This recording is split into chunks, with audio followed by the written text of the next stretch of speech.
नमस्कार। आइए सुनते हैं मुंशी प्रेमचंद जी की लिखी कहानी कुत्सा। अपने घर में आदमी बादशाह को भी गाली देता है।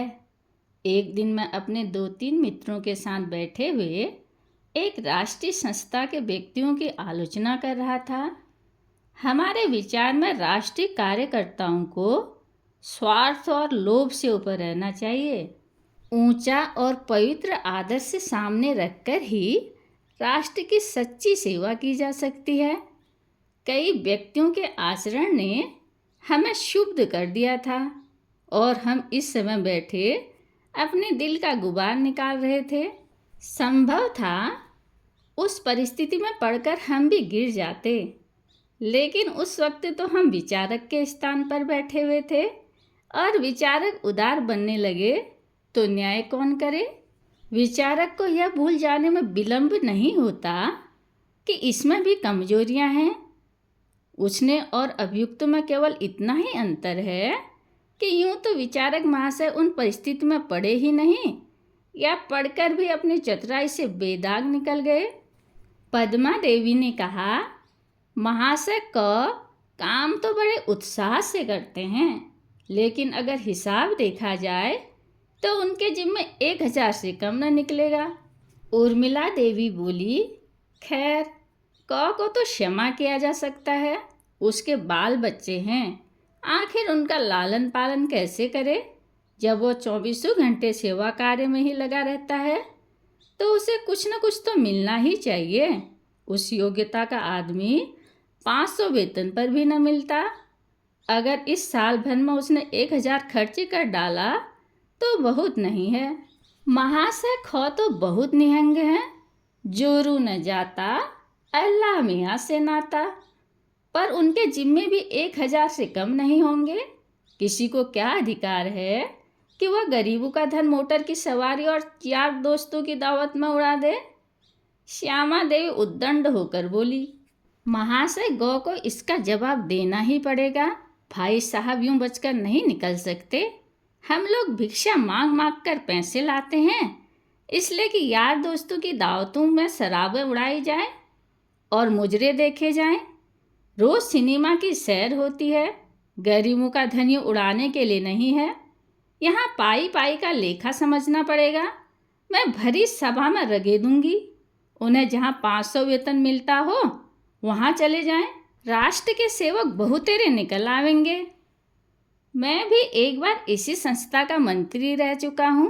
मुझे गर्व है कि मेरे ऊपर किसी ने इस तरह का आक्षेप नहीं किया, पर न जाने क्यों लोग मेरे मंत्रित्व से संतुष्ट नहीं थे। लोगों का ख्याल था कि मैं बहुत कम समय देता हूँ और मेरे समय में संस्था ने कोई गौरव बढ़ाने का कार्य नहीं किया, इसलिए मैंने रूठ कर इस्तीफा दे दिया था। मैं उसी पद से बेलोस रहकर भी निकाला गया। महाशय के हजारों हड़प कर भी उसी पद पर जमे हुए हैं। क्या यह मेरे उनसे कुन्हा रखने की वजह न थी? मैं चतुर खिलाड़ी की भांति खुद तो कुछ न करना चाहता था, किंतु पर्दे की आड़ में से रस्सी खींचता रहता था।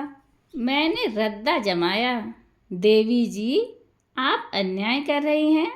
महाशय ग से ज़्यादा दिलेर और।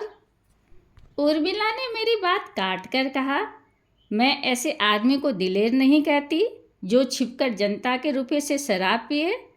जिन शराब की दुकानों पर हम धरने देने जाते थे, उन्हीं दुकानों से उनके लिए शराब आती थी। इससे बढ़कर बेवफाई और क्या हो सकती है। मैं ऐसे आदमी को देशद्रोही कहती हूँ। मैंने और खींची, लेकिन यह तो तुम मानती हो कि महाशय गौ केवल अपने प्रभाव से हजारों रुपये चंदा वसूल कर लाते हैं। विलायती कपड़ों को रोकने का उन्हें जितना श्रेय दिया जाए थोड़ा है। उर्मिला देवी कब मानने वाली थी? बोली, उन्हें चंदे इस संस्था के नाम पर मिलते हैं। व्यक्तिगत रूप से एक ढेला भी लावें तो कहूँ। रहा विलायती कपड़ा, जनता नामों को पूछती है और महाशय की तारीफ हो रही है, पर सच पूछिए तो यह श्रेय हमें मिलना चाहिए।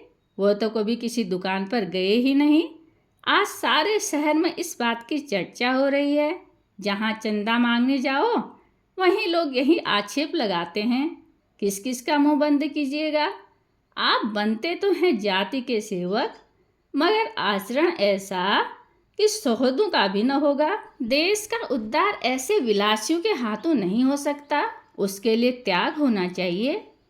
यही आलोचनाएं हो रही थी कि दूसरी देवी आई, भगवती। बेचारी चंदा मांगने आई थी, थकी मादी चली आ रही थी। यहाँ जो पंचायत देखी तो रम गई। उसके साथ उनकी बालिका भी थी, कोई 10 साल उम्र रही होगी। इन कामों में बराबर रहती थी। उसे जोर की भूख लगी हुई थी। घर की कुंजी भी भगवती देवी के पास थी। पतिदेव दफ्तर से आ गए होंगे, घर का खुलना भी जरूरी था, इसलिए मैंने बालिका को उसके घर पहुंचाने की सेवा स्वीकार की। कुछ दूर चलकर बालिका ने कहा, आपको मालूम है महाशय ग शराब पीते हैं। मैं इस आक्षेप का समर्थन न कर सका। भोली भाली बालिका के हृदय में कटुता, द्वेष और परपंच का विष बोना मेरी ईर्ष्यालु प्रकृति को भी रुचकर न जान पड़ा।